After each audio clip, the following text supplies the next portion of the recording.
Hey, y'all, this is Walking the Journey, a podcast where we talk about how to care for our aging parents. And we don't just have conversations about it, we have real conversations about it, the nitty gritty, all of it. That's right. And I'm so glad you all are here today. I'm Jessie. This is Jeff. And if you all out there are caring for your aging parents and hear words out there, home health care, palliative care, and hospice, and you want to know what those mean but are too afraid to ask for various reasons, Yeah. this podcast is for you because today we are going to talk about those topics: home health, palliative care, and hospice in plain English, so you all can really understand what they are and know that they are there to help your loved ones. They're there to help the families. Yeah. Yeah. And know what order where they fit into your care plan. Yes, so there's something called like a care continuum. Care Oh, continuum. listen to you getting fancy. That's my new favorite term. So there is a care continuum, Yep. and we can walk you through how that flow is as your family starts to get a little older. A lot of people are afraid to ask what those phrases are, but Yeah. why do you think, Jeff, that people are afraid to ask about home health and palliative? I understand hospice, but why do you think? I would think there's a lot of reasons. I can only think for myself, but it makes it real sometimes. If you start throwing these words in, that it makes it real that your parent may actually need them. And that's a scary thought as you go down this road. I know as a guy, we don't ever want to look silly. So we don't want to act like we don't know something. And you hear these words, and I worked in the industry, and it took me a little while to ask what palliative really meant. You hear the word, and I felt like I should know. And so I nod. You know, how many people go into a doctor's office and when the doctor's telling them something, you just nod? Yeah.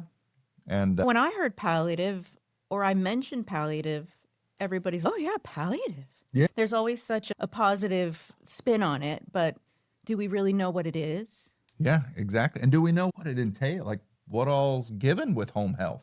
There's a lot of things where you assume, that you know what home health is and Yeah. what's going to come with it, even hospice care. You make those assumptions, but you don't realize, or I didn't No. until I finally brought up the courage and asked. Yeah. Yeah. Asking, that's big. And I think that's why people wait too long. It's 100%, I think, why people wait too long. Yeah. The fear of either feeling dumb or inadequate, Yeah. and the fear of their parents getting older. Yeah. So we put it off. We say, oh, they're fine. We turn our heads. But there are so many resources out there. So many. And home health can encompass so much. It can be doctors' house call visits. It could be physical therapy. It could be speech therapy. It could be nurses checking up on you after a surgery. Yeah. There's so many things a home health umbrella falls under. I don't know if that's... And it's probably the most common. Yeah. If your loved one's in the hospital and they're going to go home, more than likely they're going to go home with some sort of home health. Yeah. Like you said, a therapy, visiting nurse to make sure. Yeah. When they get home. And then when it comes to palliative, what comes to mind is movies where somebody has cancer and they're like, we sent them to palliative care. Nobody talks about hospice. No. But we will. Yes. Yep, Yeah. we will. We sure will. Get into it. So I just want to make sure that people know that using these resources is not giving up. It's really helping the families. And it's not about surrender. Yeah. It's about support. And most of them are covered. Most of these things, when you think of them and you look, and they're covered by their insurance, they're covered. You just got to know where to go, who to ask. Sometimes that's even maybe a reason people don't, because in the home health world, there are a lot of choices. Yeah, and And especially who's good. In our market, in this market, there's hundreds and hundreds of home health organizations. So it is hard to know. And even throwing to hospice. I didn't realize, I always thought, this is where I can show my ignorance, but I thought hospice was almost like Medicare. Like it was a government agency that, oh, you went on hospice, and that's just one. But I didn't realize there's a lot of companies. Yeah, it's a companies business. run it. It's a business. You always hate to think of healthcare as a business, but it is.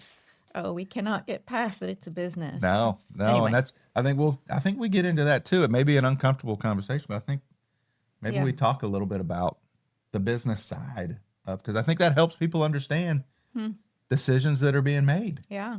for your loved one. So, I think that's a good idea. yeah. Okay, like we were saying before, the care continuum, it's almost like a, what do we call it? Like a ladder or a progression? Yeah. Progression. Yeah. Progressions. Where do you go? Those little steps. It's like going from your pediatrician to the adult doctor, and then you go to the next. Or to the Who's next? specialist or whatever. Yep. The Yeah. ologists. Is that what it's called? Yes. There are some points to think about that when it comes to home health or any sort of care, it's not all or nothing. Yeah. Usually you can start out with something very small, and then as the needs increase or as the needs decrease, as your loved one gets older, they may need more, or maybe they're just had a hip replacement and will be back on their feet soon enough. There's all sorts of, like, it runs the gamut on who and how often and how much intensity. Yeah. Oh, yeah. Absolutely. It makes sense. Because I think when we think of it at first, a lot of people want to just go home and take care of themselves. Like, if I go home, I'm going to expect my wife to be the one to take care of me and do this. As I get older and needs increase, you need a professional. For sure. You need someone to come in and help on that out. This is a funny story. I just pops in my head, but I can remember as a kid, and I got stitches in my toe. And when you go home, and for some reason, my dad got it in his head he could remove my stitches. We don't need to go back to the doctor, Jeff. I'll remove your stitches. That I've never had anything hurt, and I can still remember this as an adult. I was probably 8 years old at the time, and I just remember him saying, "I can do this," and I trusted him. But I've never felt pain like this. Right. And maybe it is left up to the professional. It's left up to the professionals. We want to trust our loved ones to take care of us, but sometimes we need help. Jason's brother, he lives in Michigan, just got knee replacement surgery and came home with home health. He's in his 50s and he's not incapacitated, but he had surgery. So he had a physical therapist come 3 days a week and work on his therapy. So that is a form of home health. Yep. So Terry was talking to his son about the therapist coming over, and Terry was shocked that the therapist would come directly to his home. Shocked. Yeah. And it made me think that Terry didn't know that he could probably get the same thing. And Yeah. this is recently in the past month or so. But I think that's the next thing to talk about is maybe somebody needs to come to the house for him just for extra strength because his strength is not great right now. And I don't think he's a good candidate for hip replacement just because he's on blood thinners and that sort of medication. But if he could potentially get stronger, then maybe things would be a little easier. I think that letting people know that home services, whether it's a physician's assistant, Yeah. I don't really think the physicians come out that often, do they? No, but they probably run it. It's probably like a lot of, like I see a physician's assistant at my doctor's office. Nurse but practitioners, RNs, Yeah. home health aides, Wound care. physical therapy, All of that. it will come to your house. Yes. And It's so insurance unknown. will usually cover it. When we talk about the continuum of care, it's not being afraid to ever say, I think I need something a little different. This has worked up to this point, but now something's happened and let's try something else. Because the other thing that we always tell people, there's no contracts in healthcare. You're not, once you sign up in home health, you're not locked in. And if you sign up with you're not locked, hospice, you're not locked in. I always tell anyone that healthcare should be patient driven. You need to advocate for yourself. You advocate for your loved one. You take that doctor and that home health aide, whoever's coming out, their advice, and you listen. But they don't get to always tell you what to do. And if you think something's needed differently, that's your choice. And I'm not saying don't listen to your healthcare professional. That is not what I said. Sometimes the families think that something is best for you too, Yeah. when maybe more physical therapy isn't what's best for you. Yeah. Maybe you need a little more palliative care, something to make you feel a little better. And home health, it's the great place to start. having those people come up, because they are trained professionals. You're not going to surprise them. You're going through an ailment they've probably treated many times and they've seen different results, and they can tell you those things. So they can. And something else is that they are spending time with you. Yep.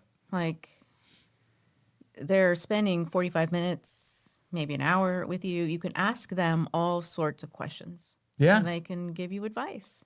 Like sometimes finding a home health or a physical therapist that can be an advocate for you can really help with this continuum of care. They Yeah. can say, look, I'm not sure if this is working anymore. Let's try something different.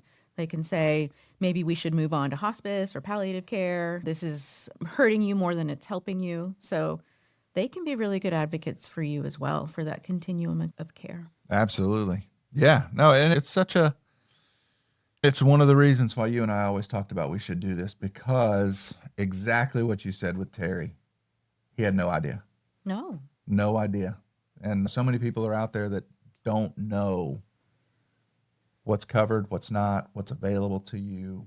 You know, some people want to get out. They want to go see the doctor, but some people, they need it at home. It makes it better. It removes one of the barriers because sometimes getting out of the house, like some days are better than others. And what if that day that you have therapy is not one of those good days? You're going to miss it. And then you're not going to improve like you could. It's like we were talking about today, even.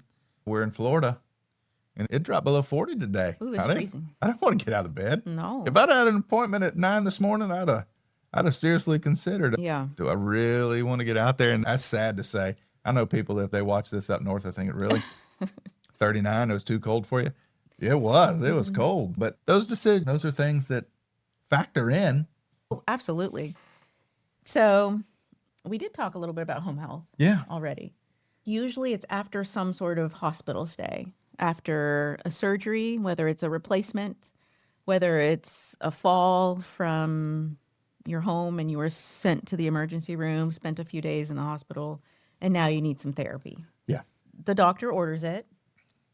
It's usually not forever. It's usually reassessed, and usually they're expecting you to improve. I think that's the main thing. You've got to show an improvement, especially like for therapy. You've got to show. And then wound care, you're pretty versed on wound care.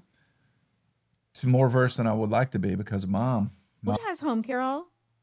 She's got home care. She's got wound care. So let's talk about her and what she has. What's helpful to her.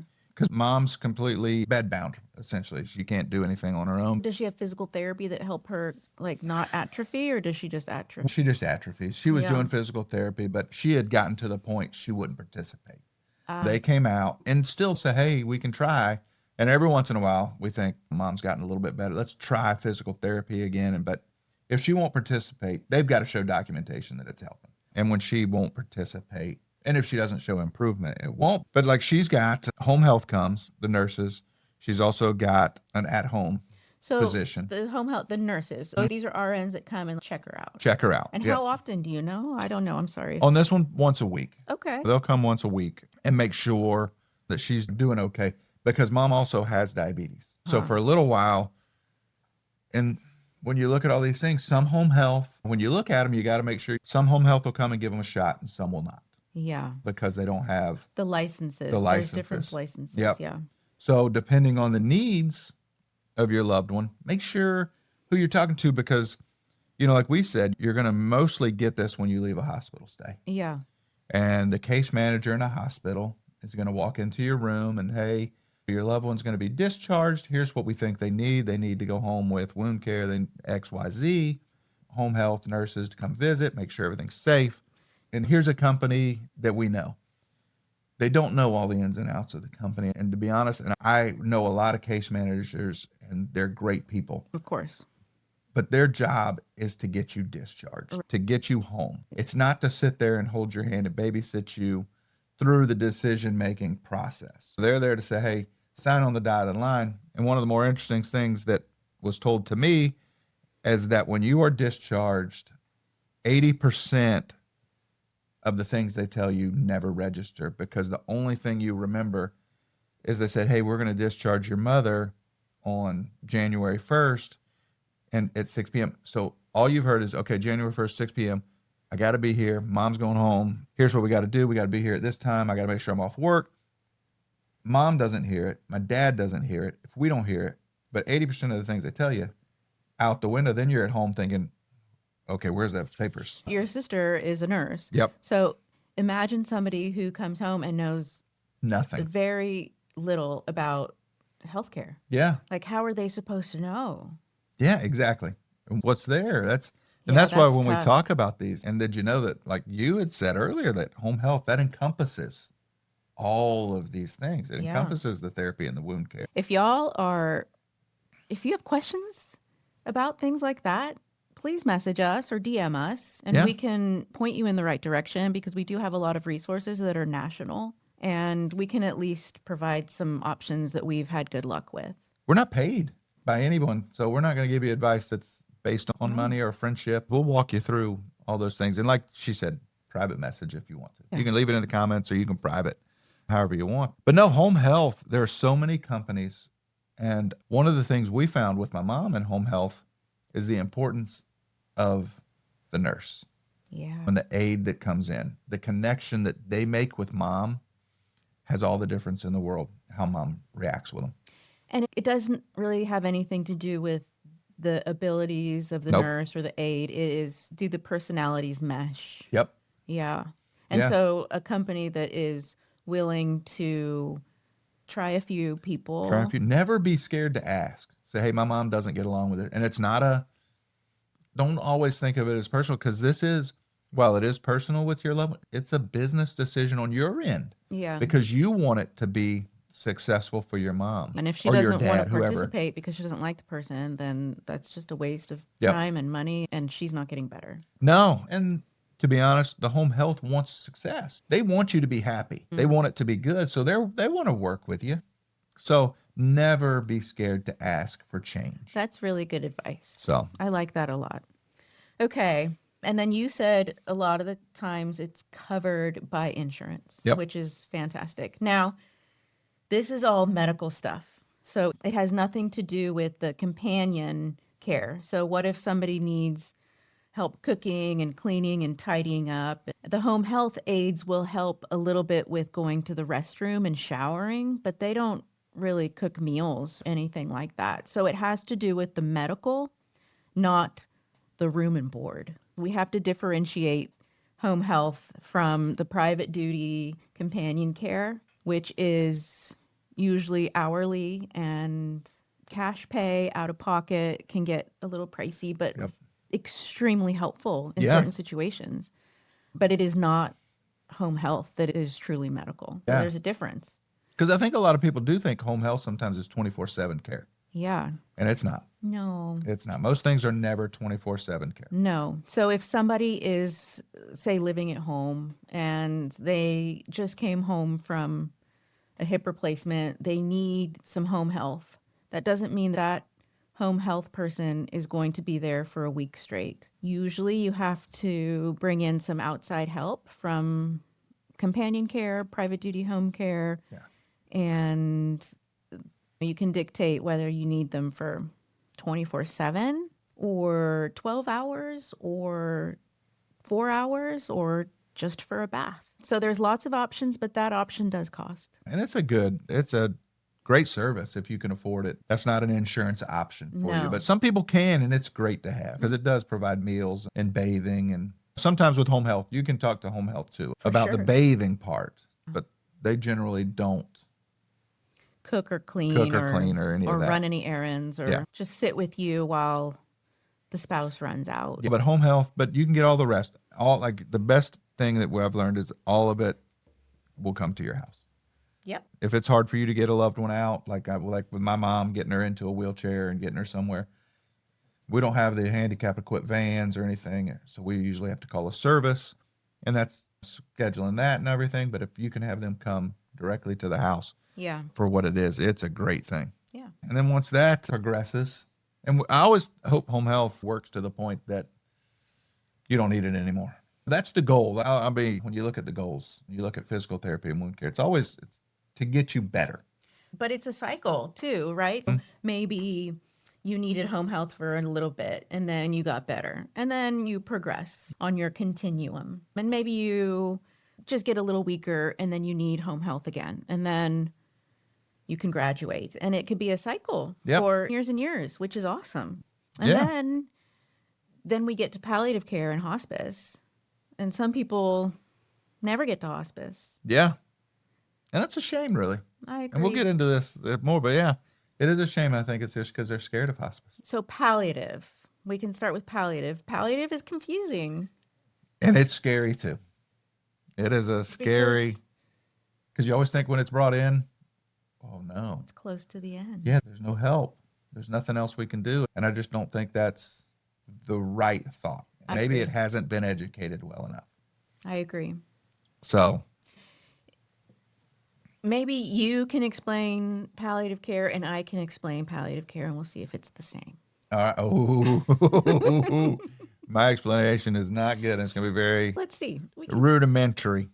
But, and I may still, I'm going to be honest, part of my education on palliative care was from you. So I may steal some of your, because I think you're the one who told me that palliative care is like another ologist. It is. Yeah. So I was going to steal that and I didn't want to take that from you. But palliative care, when we've looked at palliative care, is when you're dealing with your loved one and they've got their different things that cause them problems, whatever the disease state they're in, whether it be cancer, dementia, anything, and you're taking them to all their doctor appointments, and you've got a cardiologist that's looking at their heart, and you've got their oncologist that's looking at cancer, and you've got all of these things that are trying to treat your loved one and get them better. When you look at every doctor, doctors are designed to get you better, but the cardiologist is designed to get your heart better. The oncologist is designed to get your cancer under control. An endocrinologist, they're there to get your diabetes, and they look at these things under their microscope, under their lens.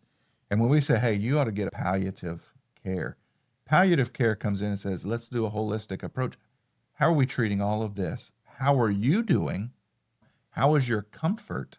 Because all of those things are hard on your loved one. And a palliative physician can come in and say, okay, here's where we're doing. Let's treat your pain. Let's look at you as a whole. Let's make sure that you're not suffering getting all these treatments and you're not getting any relief. Like life, there's a way to make you comfortable while we're getting these treatments. And they look at it in that. And that's just the way I've always viewed palliative, is you bring them in to make sure your loved one is being looked at as a whole person. Yes, I love that. And that comforts me. Yeah. Palliative care sounds lovely. Yes. Yeah. Yeah. Yeah. And I don't really have that much to add. I thought that was a great explanation. It is most of the time covered by insurance, which is nice. And like you said, it's another specialist. So it's a specialist that can look over all your specialists. Yeah.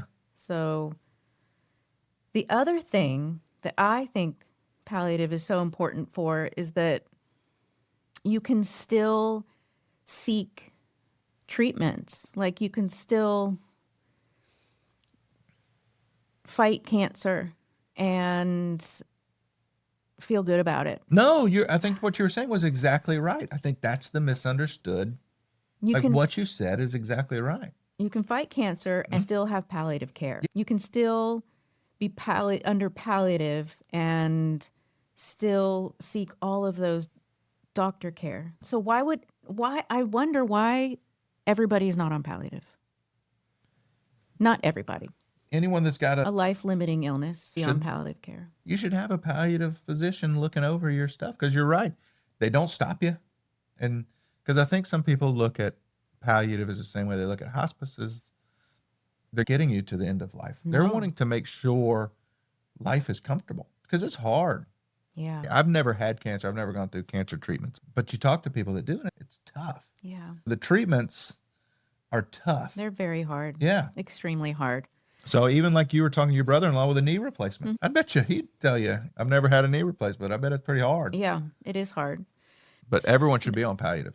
I knew a palliative nurse practitioner, and she was was saying that she personally called one of her patients' oncologists so they can figure out how to make things a little easier for her. Yep. Maybe pre-medicating a little bit differently, maybe post-medicating a little differently, spacing a tiny bit differently. Like she advocated for her oncologist to really make things as peaceful as possible. And it made a really big difference. I think that a palliative care physician or practitioner or provider is another advocate for you because that is their goal to make sure that they are taking care of you as a whole. Yeah. And So, I noticed one of the things in your notes here. Sorry, I was looking over your notes, but helps families navigate decisions. yes. Another person that knows your loved one, knows all their things to help you, because making decisions for your loved ones is heavy.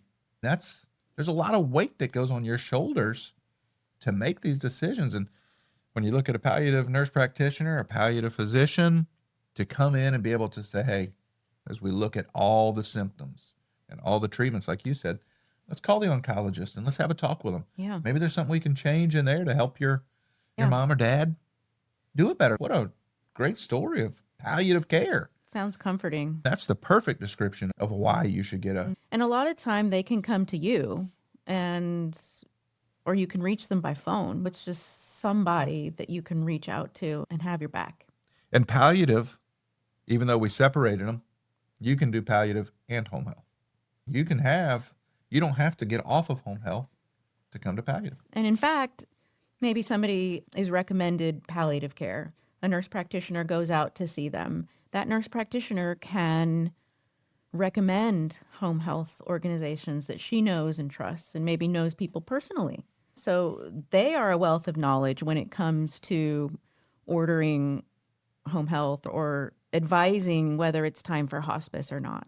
And the other part with palliative is you just touched on it there too, is they can write for wound care, they can write for physical therapy.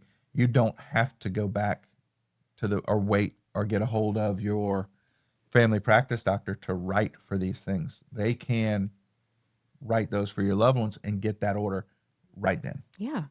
Yeah, I was speaking to a lady once and she was saying something about having to order a bed. And I think that you've probably gone through that too, like having to order a hospital bed and how challenging that was and how expensive it was. That's just, So if anybody is going through something that's life limiting, whether it's COPD, cancer, dementia, Parkinson's, all of those things, anything that's life limiting should seek out a palliative care provider, especially if your insurance will pay for it. I'll be honest, I had no idea what palliative care was probably a year ago or how it worked.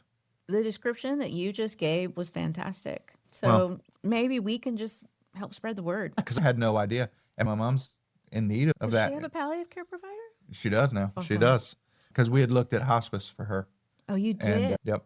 And ended up palliative. She wasn't quite ready for hospice. That's a good segue into our hospice conversation. Yeah. But hospice would be probably right for her as well.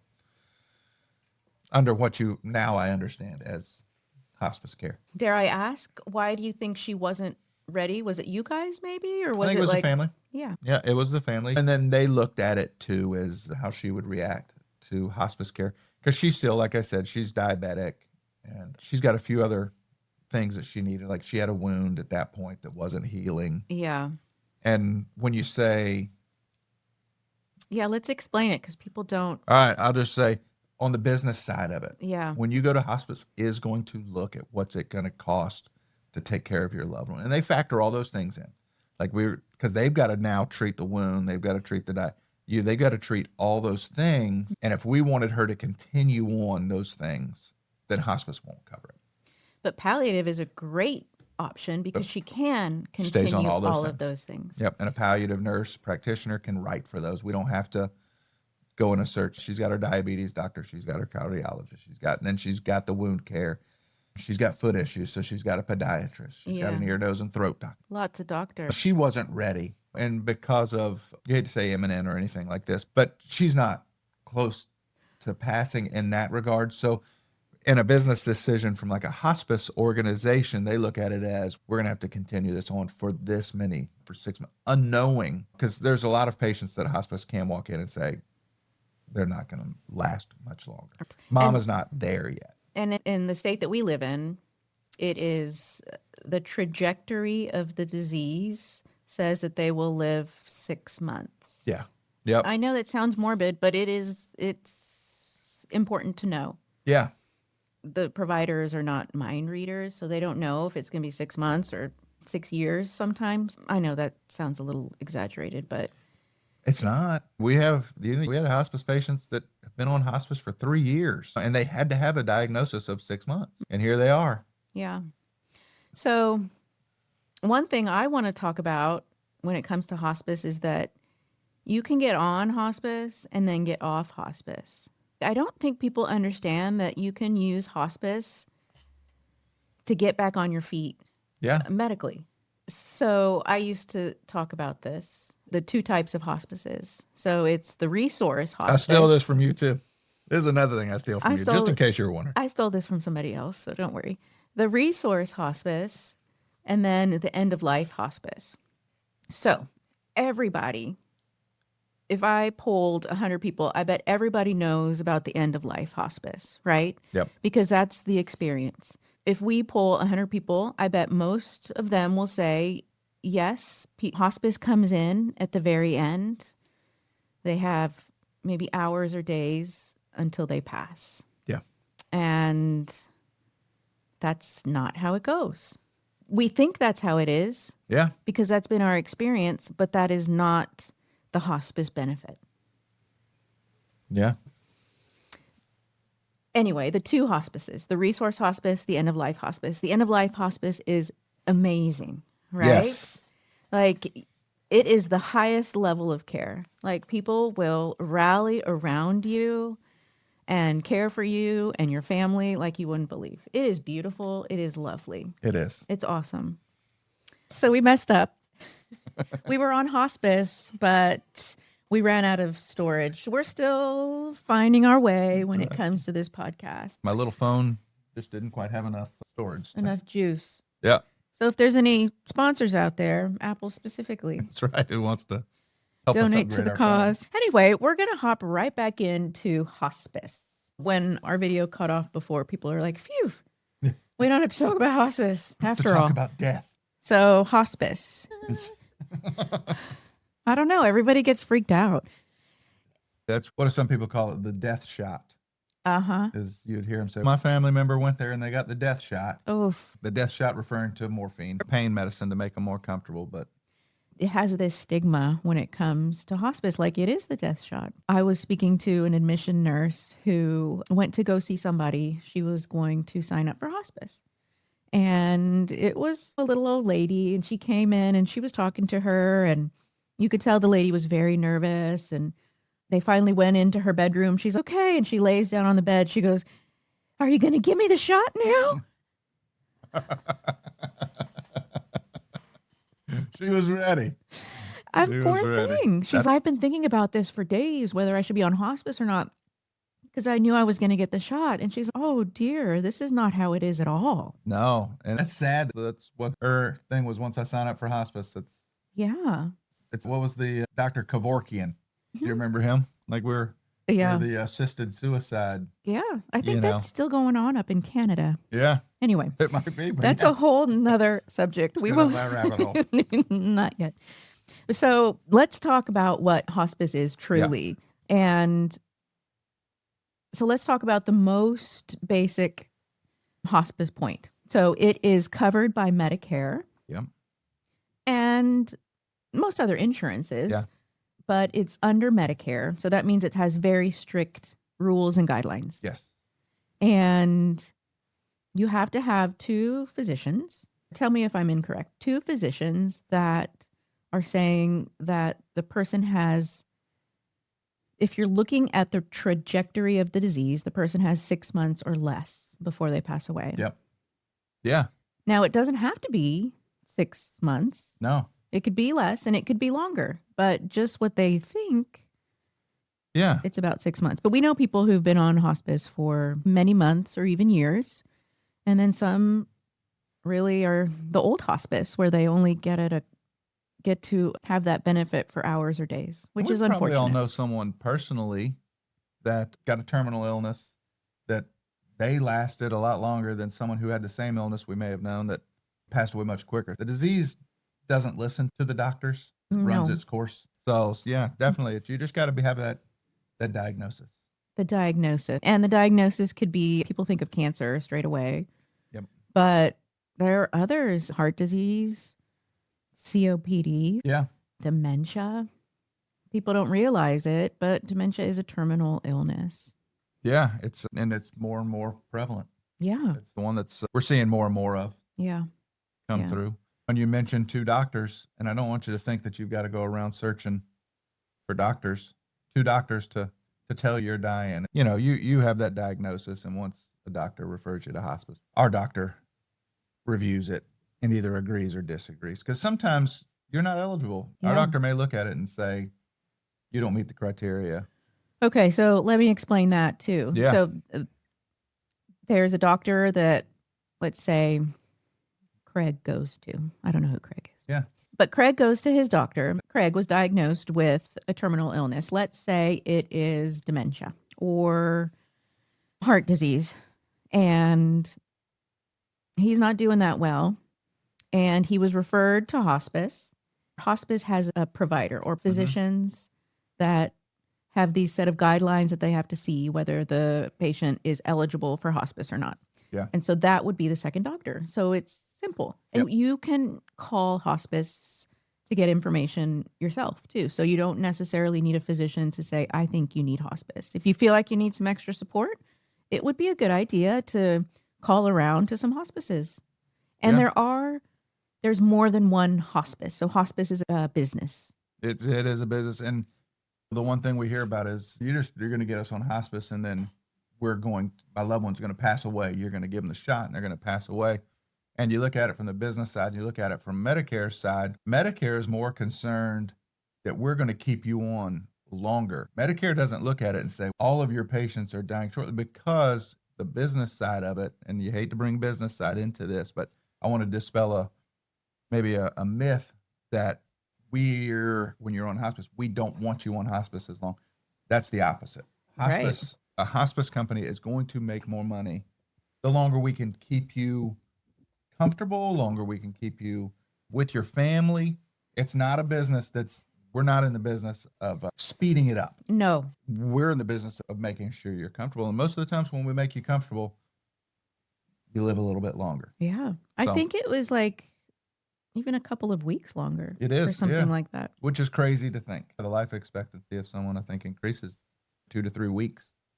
And then some people, you get all this extra support. So Yeah. you get somebody, a nurse, an RN that comes in and sees you at least once a week. Usually it's once a week, but it could be more depending on if things are changing. Yeah. And then you get a nurse's aide, a CNA that comes in and helps with bathing and toileting and that sort of thing. And then you also get some family support, so social work and a chaplain. So that's super helpful.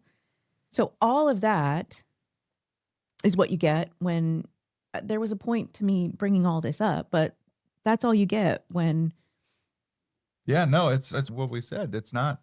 We're not it's not cramming just all, the shot. Yeah, we're not cramming all those people in the first day. Hey, you get a shot at them one day, and here they all are, and then they all leave. They don't come in as a package. They spread out, and it's designed over time. Yeah. I think you had brought up, and I've taken this and stolen this from you most of the times, is you're two different hospices. Oh, that's right. The way you explain it, and just so you know, I've stolen that a lot and use it, but you call it the new hospice, I think. And I don't know if I have your wording exactly right, but you do such a good job explaining it. It's nice for people to start thinking about hospice in a new way, right? And so I think of it as in two ways.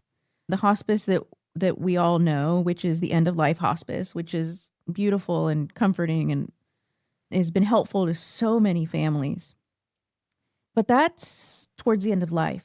What if you need a little extra support and you're having a hard time with some of your illnesses, but you still need some extra support? but you're not going to pass away that soon. Yeah. So I call that a hospice, the resource hospice. So use hospice for a short time, Yeah. maybe a month, maybe 2 months, maybe 3 months. You won't be able to seek any aggressive treatments, but you will be comfortable. You'll have people keeping an eye on you. And this is great if you don't want to go to, maybe you're hospitalized and you don't want to go to rehab after, or you're discharged from rehab, but you still need a little extra support. Yeah. And so you go home with hospice. You'll get the nurse's aide. They'll help you out with some things. And then when you're feeling stronger, you can bump down to palliative care, get you on some physical therapy if needed, or at least that palliative care will give you visits on a regular basis to keep an eye on you. So there's always coverage. And then if for some reason you go downhill again, then we're right here to pick you up again. Yep. And we can go through that process a number of times until it is finally end of life. Yeah. Hospice doesn't hold a grudge. If you go off, we're happy that, that you're doing that. It's not like you can't come back and say, hey, we want to come back, and we're going to say, you quit us. No, we welcome you back. There's an excitement of someone that we call graduate. Yeah. But the other part is you talked about coming home from rehab with all those resources is you'll also get all the equipment. Yeah. Yeah. Talk to us about that. So you'll get all your DME, all your oxygen. Yeah, We DME deliver is it. durable That's medical true. equipment. So Yeah, so if you need a bed, a hospital bed, walker, wheelchair, a lift, bedside commode, all of those things. shower chairs. Yeah. An even bigger one I know for a lot of people that's a huge expense are the diapers and the wipes. And they call them the chucks and all the things that go in your bed that you're having to buy. Those are all provided through Medicare. Or not through Medicare, but through hospice. It's not a separate bill. It's not anything that's got to be done separately. And it's delivered that day. So when we get a call from a rehab and we got the call with mom, hey, we're discharging your mom this day. If she was on hospice, we could have called hospice and said, hey, she's coming home. This is all the equipment they said we need. Hospice is going to go set that up in our house before she gets there. So by the time she gets there, she has everything she needs. Yep. She's safe and comfortable. Yep. And they'll have a nurse come in. They call it Start of care. And what's the other? I can't ever remember. A tuck in, oh yeah. They call it the tuck in to make sure she's home and she's safe. They call it the tuck in visit. That sounds sweet, doesn't it? Yeah. To make sure that they're there, everything's ready, and that they've got everything they need. So when you think of those things, all the resources, a huge one is equipment. Equipment is huge. And that is like a financial breath of fresh air. So hospice can help you with the medical care, and it can help you financially, and it can help your family prepare for things that you weren't prepared for, like funeral arrangements and things like that. Any sort of family dynamics that need to be flushed out, there are people there to help you. And there's so many things that families don't know about once you pass away. If you own a house, there's probate court. If you're not in a trust, or if you don't have a will, and we should have a session about that too, because once you pass away, there's still the business part of it. And your family has to manage all of those things. But if you have a social worker that comes in and guides you through all of those things, it's super helpful. And someone hospice provides that. Yeah, that's what we live in. Not a lot of people live in the world of preparing for a loved one to pass. That's the world we live in. Yeah. So all in all, hospice takes over everything when it comes to your medical care. So prescriptions, equipment. Yep. Physician, usually. You can keep your physician, but most of the time. Yeah. But I will say, to your point, though, you don't have to leave every physician behind. I think sometimes that's a misconception. Like even when we become your attending physician, it doesn't mean you can never go talk to your primary care physician. You can still have a visit. So it seems like hospice has a lot of restrictions. Yes. But at the same time, everything's negotiable? Everything is negotiable because they look at it. We're going to take you off medications. I'm no longer going to do this. There are some life-saving medications, life-saving aggressive treatments you're not going to be able to stay on because that goes against the point of hospice, being there for the comfort and dignity in that.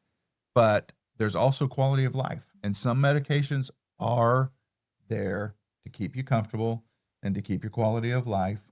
And if you still want to see your doctor every 3 months and go for a checkup, that's not saying that you can't talk to your hospice company and say, I still want to see Dr. Smith because I'm very comfortable with that doctor looking at my mom and knowing what's going on. And I want to have that. That's Mhm. something you can speak to your hospice company about. When we say negotiable, your healthcare is in your own hands. Don't be scared to ask. That's a great point because all they can say is, let me ask the provider. And the provider, depending on who they are, may be a little more lenient. They still have to stay within the guidelines, but there are some hospices that will provide or allow that patient to get a little bit of physical therapy just so they can transfer, which Yep. means that they can get out of bed Yeah. and into a chair or something like that. And hospice will pay for some of those things. Don't be afraid to ask Don't be. or to interview more than one hospice. I think that's such a big thing.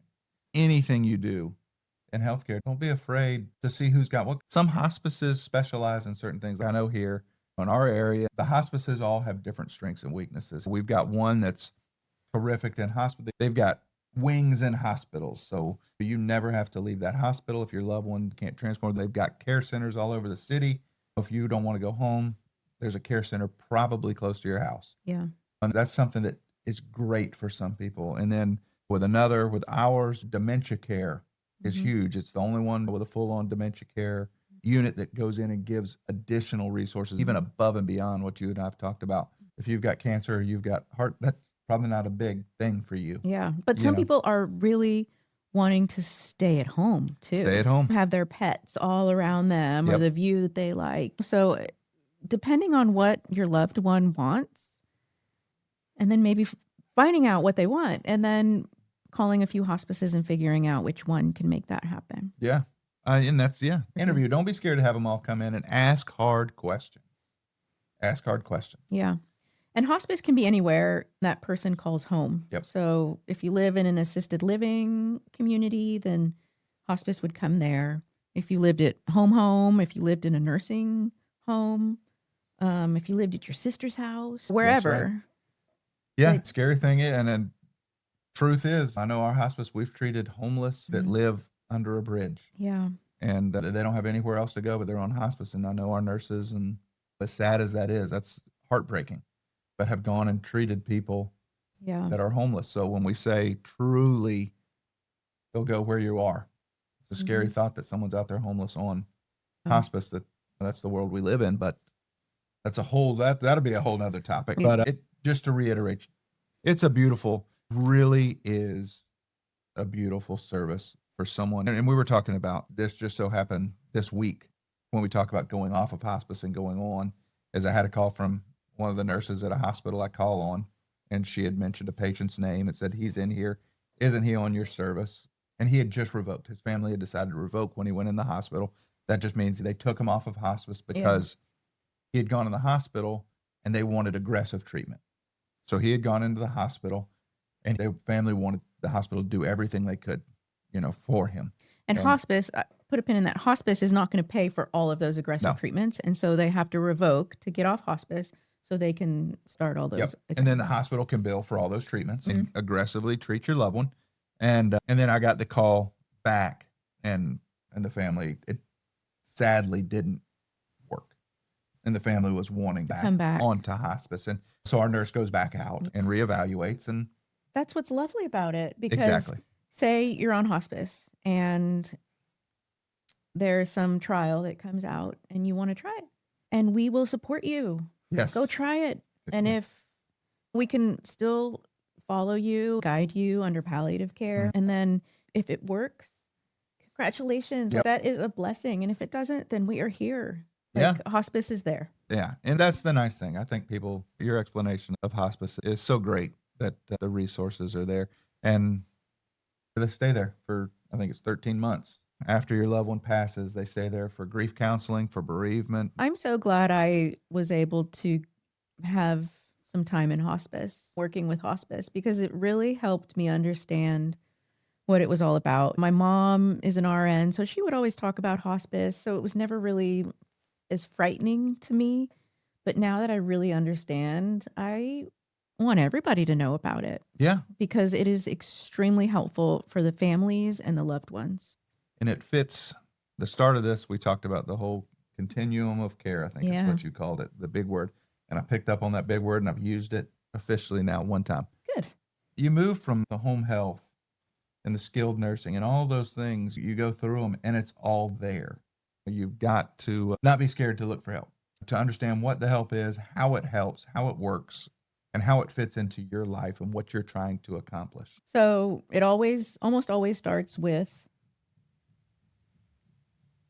home health, therapy, that sort of thing. Yep. And then when you're not sure where to turn, after you've done that a few times, palliative care. Yep. Palliative care is a great place to continue on that ladder. And then you can be on palliative care for years, and that palliative provider will really help you manage that continuum. Yep. So maybe palliative care is I don't want to say most important, but it could at least help manage all of those things for you. And I think it's might be even more misunderstood than hospice care. Mhm. But there's not as much of it. Like you don't see palliative care. There's no doctor with palliative care that hung a shingle outside and Yeah. I'm a palliative care doctor because it's scary. And you usually see it close to a cancer specialist Yeah. or something like that. I hope this was informative. Yeah. And I think that if anybody out there has a loved one or a friend that could use some of this information, please forward it.